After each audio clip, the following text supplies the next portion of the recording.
देखो, ये दिन रचना सूर्य के द्वारा ईश्वर कराता है, सूर्य नहीं करता है। सूर्य के द्वारा ईश्वर कराता है। जो भी कुछ विष्णु होता है ना, कर्म के अलावा, यानी मनुष्य जो कर्म करता है ना, वो उसके लिए आजाद है। जिसने जितने पाप कर लिए वो भोगता रहेगा, जिसने जितने पुण्य कर लिए वो भोगता रहेगा। हाँ, ईश्वर प्रेरणा अच्छी देता है कर्म करने की, और रुकावट जो है वो मन है। मन ईश्वर की प्रेरणा नहीं मानता, वो अपना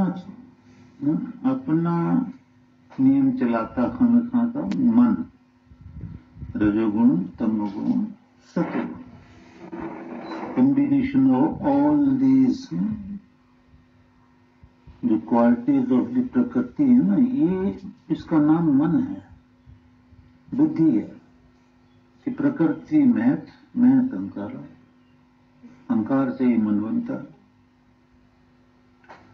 और प्रकृति से पहले बुद्धि बन जाती है। तो ये सब गंध है, यानी हमारा शरीर भी गंध है, हमारा मन भी गंध है, हमारी बुद्धि भी गंध है, इंद्रियां भी हमारी गंदी हैं। सिर्फ हम ही इसके अंदर शुद्ध हैं, इस शरीर के अंदर। जो गुरु कृपा से अपने को जान लेता है, कर गया। इसको योग शास्त्र में बताया ना, तदा द्रष्टु स्वरूपी अवस्थान। जब योग सिद्ध हो जाता है ना, आपका योग वेदों से हो जाए, आचार्य से हो जाता है, जब आप फिर वेद सुनने लगते हो, आहुतियां डालने लगते हो, जैसा गुरु कहते, ईश्वर कहता है, गुरु की सेवा में लग जाते हो, संशय रहित हो जाते हो जब, तो आपका फिर योग ईश्वर से हो जाता है। देवे भी मानुषे जने, देवे भी, देव के द्वारा मनुष्य का कल्याण करता है ईश्वर। तो आपका जो योग है, जीवात्मा का जो योग है ना, परमात्मा से हो जाता है। कब तक नहीं होता? जब तक ये इंद्रियां, मन और बुद्धि इसमें अड़चन डाले हुए हैं। गंदी बुद्धि होती है, लोग कहते हैं हम बहुत महान हैं। गंदे कर्म करेंगे, कहते हैं हम बहुत अच्छे हैं। तो जब तक विद्या सुनकर जीव ये नहीं समझ पाता, फॉर एग्जाम्पल,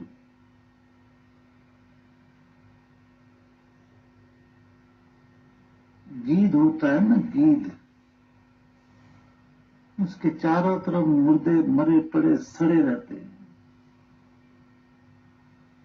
बहुत गंध होता है वहां पर। लेकिन जो गीध होता है ना, उन्हीं को खाता है, उसको बड़े स्वाद लगता है। और हमने तो ये भी देखा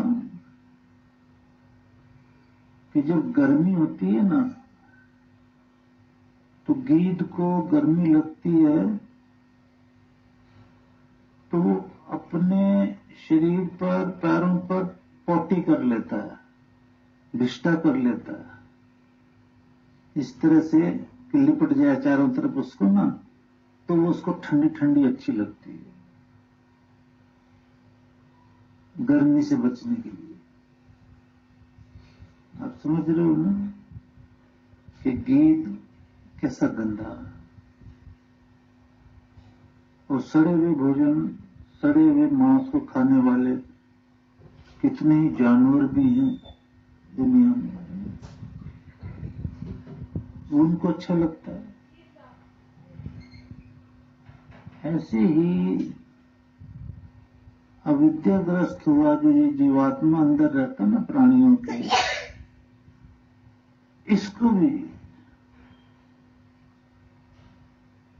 गंदे से गंदा पाप, मर्डर, चोरी, डकैती, विषय विकार, रेप, गंदा खाना, मांस मदिरा, गंदगी में लेटना, गंदी गंदी बातें करना, ये इसको गीद की तरह, सुअरों की तरह अच्छा लगता है। विवेक न होने के कारण, विवेक न होने के कारण जब कहीं कोई वेद सुन सुनकर जिसकी बुद्धि में विवेक जागृत होता है, समझदारी जागृत होती है ना, तो ये बुराइयां छोड़ता है। नहीं तो छोड़ते ही इसको तो। अब देखो, अविद्या उसको ही बोलते हैं कि जो पाप जो है वो पुण्य लगे, अपवित्र जो है वो पवित्र लगे। तो जानवर है गिर, तो उसको तो अपवित्र पवित्र लगेगा ही। लेकिन हम लोग जानवर नहीं है, हमारी बुद्धि और मन भ्रष्ट है। जिसका मन और बुद्धि भ्रष्ट है उसको अपवित्र पवित्र लगता है। पाप जो है वो पुण्य समझ के करता है कि मैं बड़ा अच्छा काम कर रहा हूं। तो अड़चन जो है ये बीच में मन बुद्धि की है, इंद्रियों की है। जब चित्त वृत्ति को हम निरुद्ध करते हैं वेदाध्ययन द्वारा, योगाभ्यास द्वारा, तो चित्त वृत्ति निरोध जब निरुद्ध हो जाती है ना, तदा दृष्ट स्वरूप अवस्था, तब जीव अपने रूप में, शुद्ध रूप में आ जाता है, गंदगी का त्याग कर वो शुद्ध रूप में आ जाता है कि मैं शुद्ध जीवात्मा हूं। मेरे अंदर कोई काम, क्रोध, मत, लोभ, अहंकार, निंदा, द्वेष, चुगली नहीं है। लोभ मोह नहीं, शुद्ध रूप में स्थित होता अपने शरीर में। शरीर से अलग रहता है, शरीर से अलग रहता है। नतम विद्यात दुष्मात्मंतरम बभूव, जीवात्मा तो शरीर में तो है पर शरीर से अलग है, अलग रहता है, शरीर की गंदगी से भी अलग रहता है। और शरीर को शुद्ध करने की कोशिश करता रहता है, कपड़ों को शुद्ध, भोजन शुद्ध, हर चीज शुद्ध, क्योंकि वो जीवात्मा अपने शुद्ध स्वरूप में स्थिर हो जाता है। ये यज्ञ,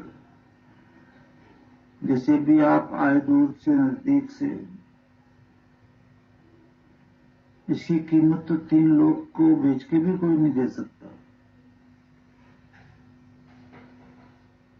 हाँ, जो इसका ठीक लाभ उठाता है सेवा करके, सेवा तो कण कण पे लिखी है भगवान ने। भगवान ने चारों वेदों में कहा भाई आचार्य प्रसन्न है तो विद्या दान कर देगा, उसी की कृपा से मोक्ष मिलेगा, उसी की कृपा से धन दौलत मिलेगी और वो तुम्हें सुख देगी। तुम कमाओगे वो धन दौलत या तो मिलेगी नहीं, मिलेगी कर्मानुसार तो तुम्हें दुख देगी, तुम्हें बर्बाद कर देगी, तुम्हारा जन्म बिगाड़ देगी। ये माया ऐसी खतरनाक है, ये मन बुद्धि शरीर ऐसे खतरनाक है।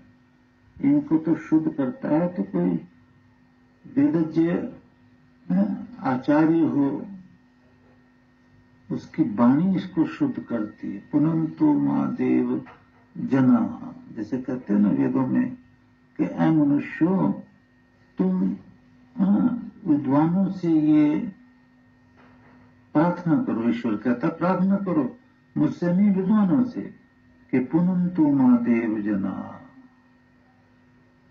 ये देवजन जो है ना मुझे पवित्र कर दें। ये मन भी मेरा शुद्ध कर दें और धिया बुद्धि भी मेरी शुद्ध कर दे। ये गंदी है, ये रजोगुण तमोगुण सतोगुण वाली मन बुद्धि, ये इंद्रिय मेरी गंदी है, ये मुझे शुद्ध कर दे। तो इनको ही कोई प्रसन्न नहीं कर पाएगा, तो इन्हीं की कोई सेवा नहीं करता है, तो मिलेगा क्या? कुछ भी नहीं मिलता है। पर एक चीज जो जिंदा ऋषि योगी लोग समझाते रहते, वो ये तो समझा रहे हैं ना, अगर आप ऋषि मुनियों की बातों पे ही अगर प्रमाण नहीं मानोगे उनका, जिनकी बातों का प्रमाण ईश्वर मानता है, प्रत्यक्षानुमान अगमा प्रमाणानि, फिर जियोगे कैसे इस पृथ्वी पे?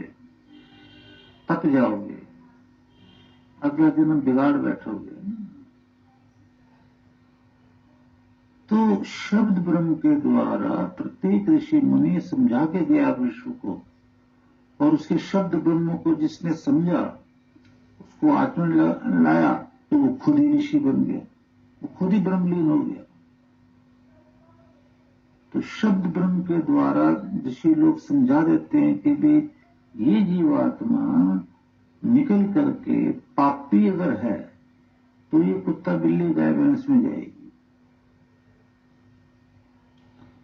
अगर गुरु कृपा है, जरा भी गुरु की सेवा करके उसे प्रसन्न किया, दुख किया तो नहीं, उसे रिझाया है, मनाया है, तो वो जीवात्मा मनुष्य का ही जन्म लेती है। आप लोगों को तो बताता बताता मैं बुढ़ा हो गया हूं, पता होना चाहिए कि ये जो आपका मानव शरीर सुंदर भगवान ने दिया, आप जो मेरे सामने बेटा बेटी बैठे हो, ये कुत्ते का शरीर थोड़ी है, ये बिल्ली का गधे का शरीर है। ये इस जैसा शरीर कुत्ते बिल्ली गधे का चींटी का है, ये मगरमच्छ का शरीर है। ये ईश्वर कह रहा है, मैं भी कह रहा हूं बार बार, दोबारा नहीं मिलेगा, नहीं मिलेगा, नहीं मिलेगा। जरा से भी बहक जाओगे इंद्रियों के चक्कर में तो ये नहीं मिलेगा। ये अब मिला है, इसको बरकरार रखने के लिए मिला है कि हम इतने यज्ञ कर लें अपने जीवन में, इतनी सेवा कर लें अपने जीवन में, है कि अगला जीवन हमारा यही सुंदर शरीर हो। इसी सुंदर शरीर से देव योनि में हम आगे फिर तब शुरू करें या गधा घोड़ा बन जाएं। ये हम अपना अध्ययन नहीं कर रहे।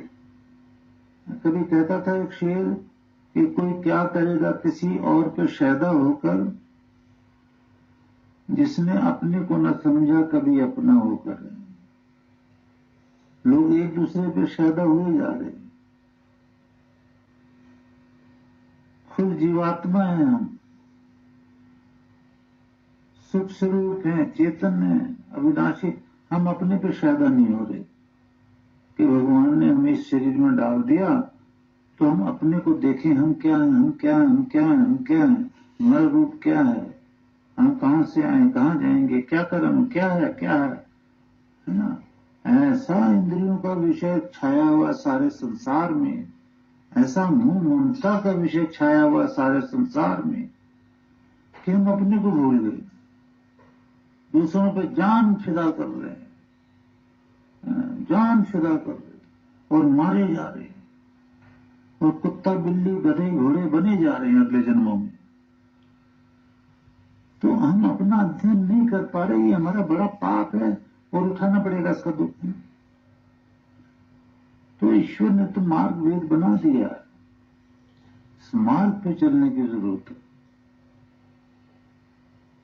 तो अमावस्या के मंत्रों की आहुति डालो।